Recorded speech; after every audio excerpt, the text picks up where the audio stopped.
News for Bharat हमारे इस मंच पर मैं आरिफ आलम आप तमाम का बहुत स्वागत करता हूं। क्या एसआईआर की प्रक्रिया सत्ताधारी पार्टी के साजिशों का शिकार हो चुकी है या फिर मुसलमानों के उनके मताधिकार को छीनने के लिए इसका राजनीतिक इस्तेमाल किया जा रहा है? इन्हीं सवालों को लेकर हम पहुंचे हैं आज हिम्मतनगर में। आप देख सकते हैं हिम्मतनगर कलेक्टर ऑफिस के सामने कुछ लोग पहुंचे हैं और इन्होंने आवेदन पत्र दिया है कि या तो उनके खिलाफ 7 नंबर का फॉर्म जमा करके उनके वोट को काटने के लिए अर्जी की गई है, या तो किसी ऐसे आदमी के नाम के साथ जो इस दुनिया में अब हयात ही नहीं है, यानी वो मरहूम हो चुका है, उसके बावजूद भी उसके नाम का इस्तेमाल करके किसी और के लिए कि 7 नंबर का फॉर्म भरा गया है। ऐसे में बड़ा सवाल ये है कि क्या ये सरकार मुसलमानों को एक तो 7 नंबर के फॉर्म भरने के बाद में उनके मताधिकार को छीनने की कोशिश कर रही है। दूसरा सवाल ये है कि जो लोग मरहूम हैं उनके नाम के साथ में 7 नंबर फॉर्म क्यों भरे जा रहे हैं? यहाँ के लोगों ने क्या कुछ कहा, आइए उन्हीं से बातचीत करते। मेरा नाम अजीमा है और मैं अहमदाबाद की वोटर हूँ। फिर भी मैं हिम्मतनगर मेरा मायका है, फिर भी यहाँ पर मेरे नाम से फॉर्म 7 किसी और के लिए, यानी कि शमसू बेन करके जो हमारे सामने रहते हैं उनके नाम का फॉर्म 7 उनकी फॉर्म रद्द करने की अर्जी मेरे नाम से दी गई है।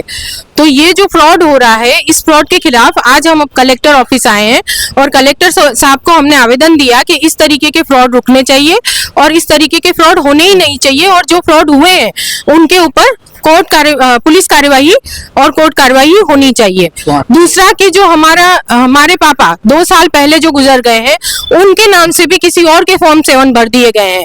तो मरहूम इंसान जो गुजर गए हैं वो कैसे आकर के फॉर्म 7 दे रहे हैं, इस बात की रजूआत हमने कलेक्टर साहब को की और कलेक्टर साहब ने हमको एश्योर किया है कि इस तरीके का फ्रॉड चलाया नहीं जाएगा और किसी के भी गलत तरीके से फॉर्म रद्द नहीं होंगे। ये हमको कलेक्टर साहब ने एश्योर किया है। ये बताइए, क्या अब एसआईआर की प्रक्रिया सत्ताधारी पार्टी के साजिशों का शिकार होती है? ऐसी गलतियां तो अमूमन नहीं होती है, लेकिन नहीं, तो ये सोची समझी साजिश है और ये एक स्ट्रेटेजी के तहत हो रहा है कि ये सारे फॉर्म जो हैं, पहले बहुत सारे जो दूसरे विभाग के लोग थे उन्होंने फॉर्म 7 के फॉर्म भरे। हमारे पास ऐसे कई केस आए हैं कि बोटाद में, वेरावल में, अहमदाबाद में कॉर्पोरेटर का फॉर्म 7 भर दिया गया। 7 बार के कॉर्पोरेटर हैं उनका फॉर्म 7 भर दिया गया, वो भी अनजान इंसान ने, जो वो कॉर्पोरेटर को जानता नहीं है, मतलब उस तरीके से उनके पास में नहीं रहता है या उनके पड़ोस में नहीं रहता है, उसको पता ही नहीं है कि वो यहाँ रहते हैं कि नहीं रहते हैं, फिर भी उनका फॉर्म 7 भर दिया गया है। तो ये एक सोची समझी साजिश है।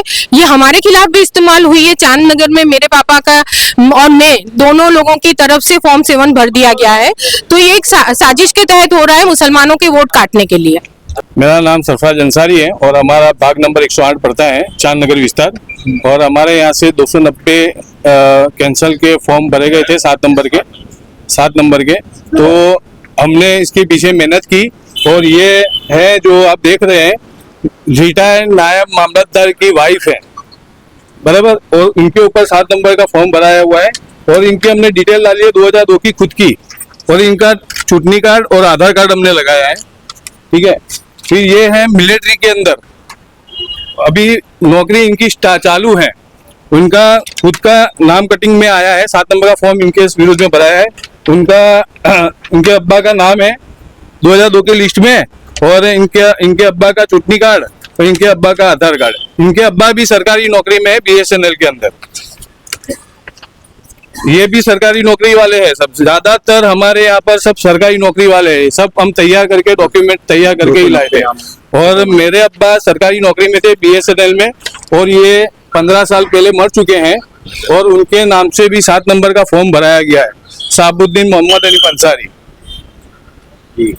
क्या आश्वासन मिला यहाँ कलेक्टर साहब ने बोला है, उनको आश्वासन दिया है कि इसके ऊपर हम कार्रवाई करेंगे और इसको कड़क में कड़क सजा मिलेगी, ऐसा हमको सम्मान के साथ बोला गया। हिम्मतनगर में आपके इलाके में ये घटना हुई है कि पूरे हिम्मतनगर में? पूरे हिम्मतनगर में ये घटना हुई है और गुजरात में, और पूरे गुजरात में भी हुई है।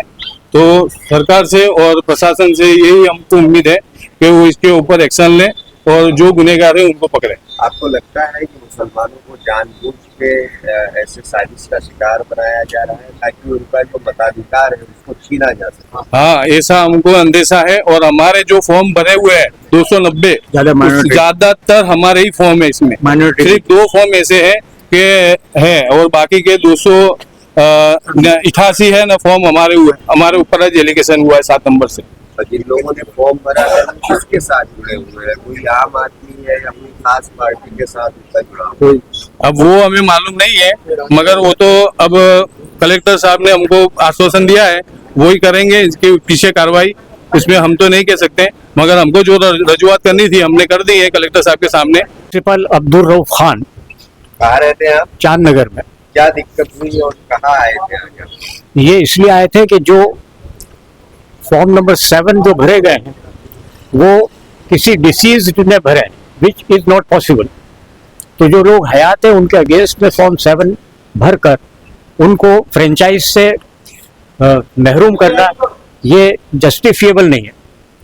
हम लोग इस बात की रजूआत करने कलेक्टर साहब से मिले थे अभी, और ये कोई एक अकेला केस नहीं है, there have been many such cases. उन्होंने हमें ये एश्योरेंस दिया है कि वो इसकी तपास करेंगे, and he has also assured that our names will not be dropped. जो लोग हयात हैं उनको वही कंसीडर करके उनको वोटिंग राइट्स जो है वो उनके बरकरार रखे जाएंगे, ऐसा एश्योरेंस हमें मिला है। यहाँ के लोगों ने कलेक्टर को आवेदन पत्र देकर ये कहा कि अगर 7 नंबर के फॉर्म जमा किए जाते हैं तो ऐसे में जिनके खिलाफ 7 नंबर का फॉर्म जमा किया जाता है उन्हें कई दस्तावेज जमा कराने होते हैं। लेकिन बड़ा सवाल ये है कि जिसने 7 नंबर फॉर्म भरा है उसको कोई कागज जमा क्यों नहीं करवाना पड़ता है? जो आदमी अपने वोट का इस्तेमाल करना चाहता है उससे कागज मांगे जाते हैं, लेकिन जो आदमी किसी के वोट को कट करने की बात करता है उसके कागज को क्यों नहीं मांगा जाता है? सवाल है और इस सवाल का जवाब प्रशासन को देना पड़ेगा। अगर नहीं दिया जाएगा तो SIR की प्रक्रिया पर लोग सवाल खड़ा करेंगे।